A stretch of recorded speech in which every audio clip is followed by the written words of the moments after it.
Hai Bà Trưng, two ladies named Trung, also known as the Trung sisters, and a sibling servant pair that aren't bloodthirsty lunatics. But what about the Trung sisters in Fate Grand Order? How well do they compare to their historical counterparts? And what grade would I give their depiction? Let's get into it. So, fair warning, I'm probably going to screw up pronunciations during this video, if I haven't already.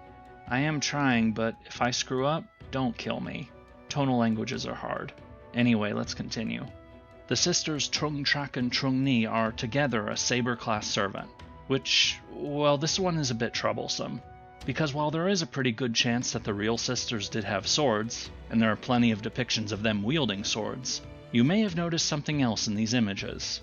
The Trung sisters are most commonly depicted riding elephants. You see it in art, statues, parades that commemorate their lives, it's everywhere. And yet, these two are sabers rather than riders. Why? To be perfectly honest, I'm not sure. Maybe the developers think they have too many rider servants. As of now on the NA version, there are currently 43 sabers and 39 riders. Well, there goes that theory. I guess if the devs didn't want them to be riders, then saber is probably the next best choice. But, personally, I think the Trung sisters really ought to be riders. Getting into their character design, the sisters, though they do have a rather unique art style in FGO, nevertheless still have much more going on than that. There's a clear connection to Vietnam in their design, since the sisters are wearing both the non la, those cone hats, and an ao lai, the long tunic. Now while the non la has been around since ancient times, the ao lai is much more modern, and so is a tad anachronistic. I'm not too bothered by that, since it at least fits where they are from. I'm not sure what exactly the dress in the second Ascension is, but it does resemble older Vietnamese outfits that I've come across. Regardless of the Ascension form, the close bond these two siblings share is obvious, being very similar in appearance, and yet still being distinct enough to tell them apart.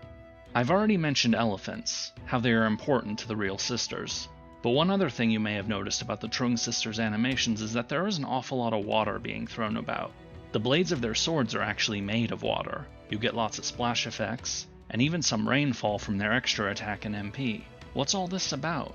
Well, as time has passed, the Trung sisters have become more than just national heroes, now also having temples dedicated to them. The impetus for this appears to be an incident back in the 12th century when, during a time of severe drought, the Emperor Li An Tong asked for offerings to be made at a temple dedicated to the sisters. It rained the following day, saving the nation from an impending famine, and so leading to the belief that the Trung sisters are able to bring rain. So seeing how much water and rain appear in the sisters' animations is a nice detail the designers added. Overall, I'd say the Hai Bà Trưng have a solid design which, while some creative license has been taken, still has clear links to their lore and cultural heritage. Moving into their skill set, the sisters' first skill is Rebel Charisma, which increases attack and arts card effectiveness for all allies for 3 turns. This is a generic-ish skill, basically a different version of the standard Charisma skill. Notably though, its rank is B-, which is meant to symbolize how, despite being the leaders of the rebellion against China, once the Han sent an army to put it down, many of the sisters' followers ended up abandoning the cause, believing it was hopeless, which pretty much guaranteed that it would be. So while they were effective at being the center of a rebellion that saw initial success, it ended up fraying later on, and so we get that lower skill rank. A bit generic perhaps, but it fits well. The Trung sisters' second skill is Sisterly Bond, which increases arts card and buster card effectiveness for 3 turns. It also applies a buff for 3 turns that increases arts card effectiveness for a turn when you use a buster card, and another that increases buster card effectiveness for a turn when you use an arts card. Honestly, I don't really have much to say about this one that isn't obvious. This is clearly meant to represent the close connection the sisters have, how they work together as servants much like they did in real life. They led the rebellion together, working as an effective team that was able to achieve much before the odds against them became overwhelming. This is pretty self-explanatory. Lastly, the Trung sisters' third skill is Holy King Trung, an MP charge that also increases MP gain and critical resistance for all allies for 3 turns. This refers to the reputation that the sisters developed after their deaths, becoming revered among the people of Vietnam. I kinda did already talk about this when I was mentioning why there was so much water in their attacks. That story about prayers being offered to the sisters during a drought, then for it to start raining the following day. This skill is effectively a manifestation of that aspect of their legend, how the Trung sisters moved from being leaders of a rebellion to figures who are still revered to this day. Actually, on that note, The sisters have a national holiday dedicated to their memory every year, sometime in February or March. The exact day tends to vary because it's on the lunar calendar, which I'm completely unfamiliar with. This year, 2024, it occurred between the 13th and 17th of February, the 1984th anniversary of the rebellion. Hai Bà Trung's noble phantasm is "Let us walk our land together," whereupon the sisters jump onto an elephant, attack the enemy in a flurry of blows, before finishing with a giant explosion of water. This MP does damage to a single enemy, increases Arts Card and Buster Card effectiveness for 3 turns depending upon overcharge, as well as gives all allies HP regen for 3 turns. This is a representation of the Trung sisters launching their uprising against the Han, attacking their foe together with assistance from the little elephants, who are now not so little. Their MP lines are all about rallying support from the people, and you even get a line about the 65 citadels, which refers to the number of towns the sisters were able to liberate during their rebellion. There is also the heavy use of water and the rainfall at the end of the MP, which I've already talked about.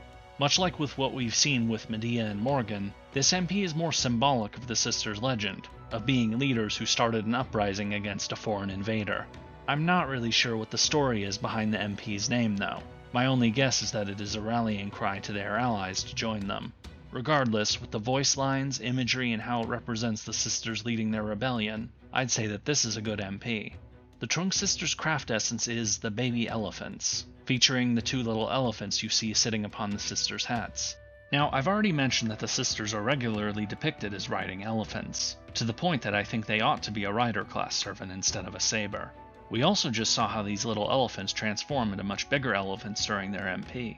As for the description, it is mentioned that the sisters don't actually know what these elephants are, with the text pondering that question. The eventual conclusion is that these small elephants might be a manifestation of the people who once followed the sisters during their rebellion, and that they have been summoned with them to encourage the sisters to carry on. And, of course, the last lines in the description are more shenanigans, where Trắc gives the mini elephants voices, only for Ni to walk in and ask what her sister is doing. These two are pretty fun when they interact like this. Jumping into the future, the Trung sisters' Valentine CE is Lotus Seed Che and Choco that wasn't supposed to be given, featuring exactly what the title suggests. Che is a traditional Vietnamese dish that's kind of a cross between a soup and a pudding, though it can even come as a drink. It comes in a variety of different flavors depending upon what ingredients are used, with lotus seeds being one of them.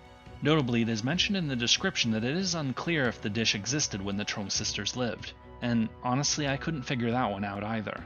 I did a search for Che history, but I ended up getting results about both the food and the communist revolutionary Che Guevara. I could have dug deeper to find a clear answer, but really, it doesn't matter. This is a decent choice for them regardless. As for the chocolates, Trắc and Ni each made one of them, with the chocolates tasting a little different.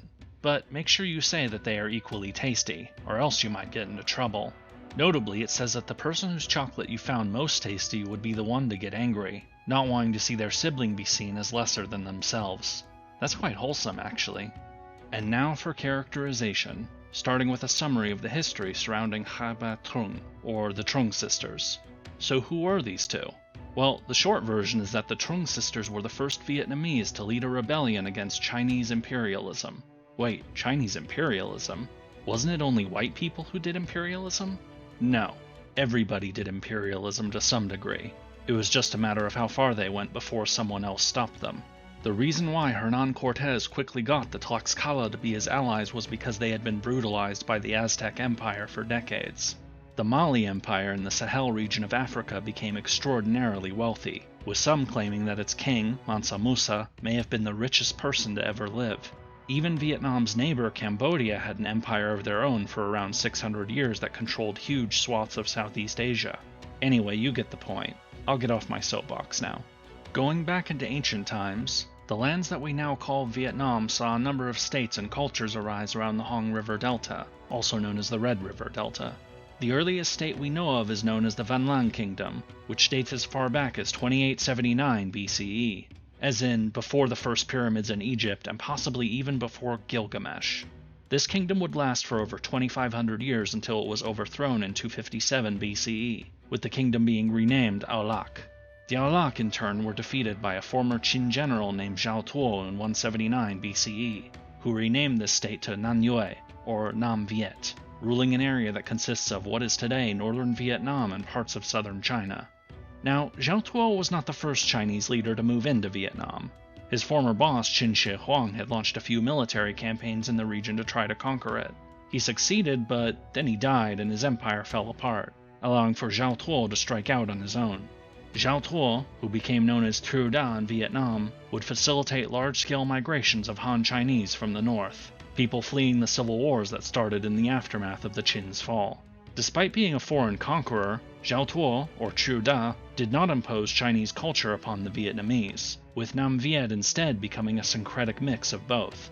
But just because Nam Viet had become its own independent kingdom far from China's core provinces didn't mean that the new Han dynasty was going to let that last. It started with the usual requirement of submission, pushing Nam Viet to recognize the superiority of the Han and demanding tribute to the emperor.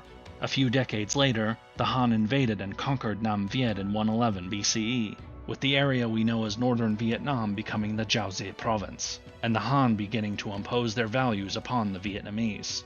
All of this, of course, is just me setting the stage for when the Trung sisters enter the story.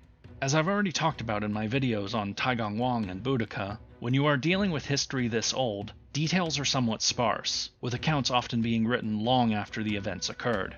Like with Boudica, we don't know when exactly the sisters were born, only that Trắc was a few years older than Ni.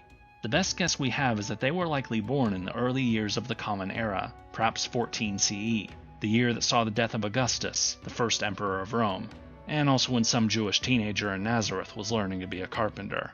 Sorry, I couldn't resist. The sisters were born into the aristocracy, being the daughters of one of the local officials who ran things for the Chinese. Despite technically being one of their agents, their father did what he could to resist the Han, doing his best to look out for the people. Notably, the sisters received a good education, since the Chinese emphasis on patriarchy found in Confucianism had yet to take root. After coming of age, Trắc, the elder sister, would marry a man named Sak, who, like her father, was also a government official who tried to balance the interests of the Vietnamese people against the demands of the Han. Those demands, however, grew increasingly intense, with higher taxes being raised and Chinese officials demanding bribes. If that sounds insane, keep in mind how far away Vietnam is from the Han capital in Luoyang. There was little real ability to control faraway governors, leading to rampant corruption and abuses. This plays a major role in why China tends to self-destruct so often. The country is just too big to be controlled by one central authority, and the further from that authority one gets, the more likely you are to see governors taking advantage of people, leading to dissent, rebellion, and civil war. Anyway, these abuses, combined with the efforts to impose Chinese values upon the Vietnamese, led to a number of officials, including Sak, to start to work together to resist these efforts. The Chinese governor, Zhu Ding, responded by taking legal action, by which I mean he had Sak executed without trial in 40 CE. Trắc, who had encouraged and taken part in her husband's efforts to resist Chinese tyranny, decided that it was time to take action. Together with her younger sister, Ni, Trắc began an uprising against the Han dynasty, quickly rallying an army against them. Now, for those of you who have watched my video on Boudica, this is probably starting to sound awfully familiar. A high-born woman in a nation being occupied by a foreign empire, whose loved ones are harmed by that empire, and so leading that woman to take up arms. As it happens, the start of the Trung sisters' rebellion in 40 CE was only 20 years before the outbreak of Boudica's rebellion on the other side of the world. Sadly, we don't get any My Room lines between Boudica and the Trung sisters, which seems like a major missed opportunity. I wonder if they will interact in the future. Anyway, one notable difference between the two is that the Trung sisters were much more successful than Boudica, who only managed to torch 3 cities before being defeated by the Roman governor. The sisters captured 65 towns, the Han governor Zhu Ding ran away, and, for a time, Vietnam was independent once more, with Trắc becoming the first ruling queen in the nation's history, with Ni serving as either a co-ruler or second-in-command. Notably, many of the nobles who served as generals in the sisters' army were also women, including the sisters' mother, another sign of how Vietnam was more matriarchal prior to Chinese domination. But, as you might expect, the Han could not tolerate one of its provinces breaking away, and so they rallied an army to march south to deal with the rebellion. Arriving in 42 CE, the Chinese army inflicted numerous defeats upon the sisters, even if disease took a terrible toll upon the Han soldiers. the sisters' allies started to desert or surrender, believing that their cause was hopeless, which pretty much guaranteed that it would be so. By 43 CE, the revolt had been crushed. What exactly happened to the Trung sisters varies depending upon accounts. Some say that the sisters were captured and executed by the Han, while others say that they chose to commit suicide by drowning themselves in a river. Whatever it might have been, the Han would reimpose their rule over Vietnam, but the example of the Trung sisters would inspire generations to come, leading to many more revolts in the following centuries. After over 1,000 years of Chinese domination, and taking advantage of the collapse of the Tang dynasty, Vietnam would finally regain its independence in the year 938 CE. Vietnam would have to fight for its independence again against Ming China during the 15th century, and again against the French in the 19th and 20th centuries. Throughout all of it, the example of the Trung sisters would continue to inspire the Vietnamese all the way up to the present day. Moving into Fate Grand Order, the Trung sisters make their first appearance in the Water Monster Crisis event. Here, the two sisters are looking out for a small community of silly creatures under attack by monsters. You meet them shortly after arriving upon the island, quickly forming an alliance to fight against the monsters, culminating in facing down the true cause of the Singularity. At the end of the event, when our villain at last reveals themselves, Da Vinci shifts the Singularity's location to Vietnam so that the sisters are able to make use of the fame of their legend there for the battle. Once Dagon is defeated and he poisons the water in one last act of spite, the sisters reenact their final moments by jumping into the lake, not to escape capture like before, but to save the land they had been fighting for by getting rid of the poison. It's actually kind of a nice ending, with the whole journey effectively being another battle to protect a place they care for, but this time the sisters succeed in doing so. Throughout this journey, you spend quite a bit of time with the sisters, getting to see how they think about their previous lives. Trắc expresses her sorrow that her rebellion ultimately failed, feeling that she doesn't deserve to be considered a hero worthy of reverence because of it. At the same time, she also demonstrates exactly why she is worthy of being called one, protecting the Khan and their island against the invaders. For her part, Chung Ni acts as a strong ally for her sister, putting up a front that she is the serious type who shows little emotion. But when outside of public view, that quickly melts away and we see a much more affectionate and silly side of the character. Just make sure not to tell anybody what you saw. The two sisters get along quite well, making for an excellent team despite seeming so different at first. It's certainly a more wholesome relationship than what you see in the Dioscuri, our other servant consisting of a pair of twins, but that's a subject for a future video. One thing that is particularly notable though are the sisters' interactions with Wu Zetian, one of the servants Chaldea brought to the island. Wu Zetian is a Chinese empress who reigned during China's domination of Vietnam, but centuries after the Trung sisters' rebellion. Upon figuring out where Wu is from, the sisters are a bit awkward. There's clearly some discomfort upon meeting someone from the nation the sisters fought against, even one from many centuries later. They still manage to work on the same side, but I doubt the sisters and Wu are going to be friends. Again, I can't help but be reminded of Boudica, who goes from weirdly being a Roman ally in Septim to bouts of wishing to kill all Romans after it. This is a much better depiction, making it clear that while the sisters don't have anything against Wu personally, there is still that underlying discomfort. The sisters are clearly much more comfortable meeting fellow revolutionaries like Lakshmi Bai, and hopefully others in the future too. Overall, the Trung sisters make a good showing during the Water Monster Crisis event, with their stories being consistent with what we know from history and legend. The characters seem quite believable, taking time to reflect upon their past lives, as well as to give us a few silly moments along the way. And now for the verdict. What grade would I give Hai Bà Trưng depiction in Fate Grand Order? Well, their character design and skill set are pretty good. There are some minor errors, plus the question of why they are a saber instead of a rider, but this gets balanced out by the nice little details the designers included. As for characterization, while we have only seen the sisters so far in one event on NA, it has been a good introduction to the characters.